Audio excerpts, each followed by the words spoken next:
Hello, Clint here, Crimson Landscape here to talk about your landscape. Alrighty, Melissa asked me to help her put together some landscaping for you. All right, so let me zoom in and show you what I got. Okay, so our plants are definitely limited based on the size of your landscape beds.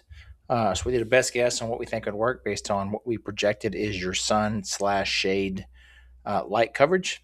We also added lights for your project. All right, let me start from right to left. So we have ferns and some hostas mixed in the middle here, then fern again.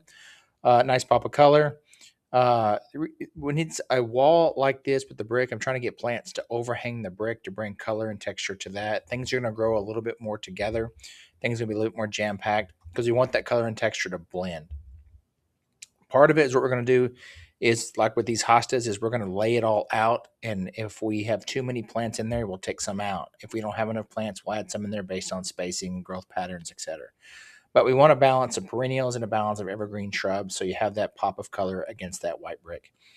You're unique in that since your house is linear in shape and how the plant bed lays out, we get to basically pick plants in a row, and we get to pick different colors and textures to fill the space, and this really can't go wrong. So it doesn't really matter what plants we pick from a color perspective. It's just what matters is does it fit in the space. Um, so I'm gonna go back to the plant list and go through everything for you so you have an idea. So again, ferns, hostas ferns. This is a spirea. Then it goes into nandinas under this window. I want something to stay small, evergreen underneath that window.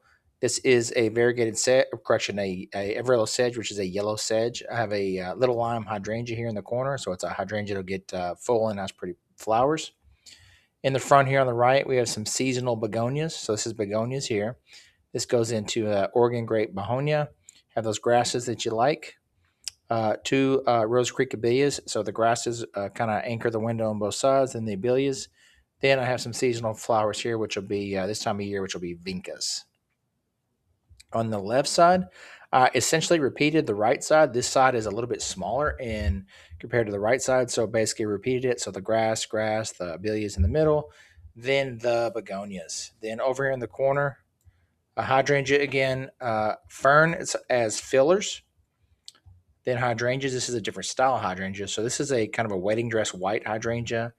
Then this is going to be like a multicolor hydrangea. We're going to pick which hydrangea they have in stock that's a little bit smaller and different color. It'll be endless summer variety. I just don't know which color of endless summer. We'll pick that when we go to order the plants. Then during the left here, and the color we pick will be based on what they have available, based on it's small and what'll fit in the space. So our colors are going to be limited. I just want to make sure I pick the color that makes sense. That doesn't match everything else. Nanditas again here under this window.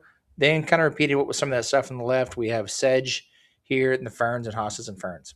It looks a little bit crammed, but like I said, we're gonna prep the beds, lay everything out, and see what fits. Then if there's too much, we'll take it out. If there's not enough, we'll add some. We'll price it out, then we'll send a few plants with it. Like this evergreen hosta here, not evergreen, but this green hosta here. Um, we have a couple in stock that they're already big and beautiful. They're a beautiful plant. They're big fat leaves, really gorgeous. So part of the selection and layout is going to be based on what's in stock when we go to lay everything out. Last bit of it is going to be lights. So there's your lights. There's a couple of flavors of lights depending on which light you pick. This is a little bit brighter light. There's one that's not so bright. All the lights we sell are color changing, RGBW, which just means color changing. We give you a remote control. Then you pick and choose the color you like. The difference in lights is going to be a light that has a bulb or a light that has an integrated LED. The light that has a bulb is a little bit cheaper, doesn't put out quite as much light as the one that has the integrated LED. So we'll just pick a light we think makes the most sense for your application, which in this case is probably going to be the one that's a little bit cheaper. Then super easy to install. Then we just needed a power outlet to install. As far as the stuff near your, like, you got some grass not growing near your landscape bed, little corner areas where grass is struggling. There's nothing we can do there unless you make it a plant bed. Repairing the grass along those edges is just nothing you can do. And the last thing is, I know Melissa has talked about was you wanted to talk about adding the gutters underneath the footing for the brick. It's just really that can't be done either. I think you're stuck with the gutters dumping on top of the brick into the yard. We could dig down. We could send a technician out and they can dig down to see how big that footing is. What we'd have to do is that brick footing's probably been there since the house was built. So we'd probably have to dig down, core drill through that footing with a core drill. then extend it through. Then everywhere there's a gutter, we'd have to core drill. And when you core drill concrete, which is your footing, it just takes a while. So is the juice worth the squeeze financially to get that in there? I mean, a core drill is $300 to rent, then plus the labor to do it. So I'm just not sure the juice is worth the squeeze to look at putting your gutters through there. All right, so let me pause. Let me send you this video, review it, see if you have any questions or changes to your plants. You can drop us an email with your changes, or you can come to our design center and check out.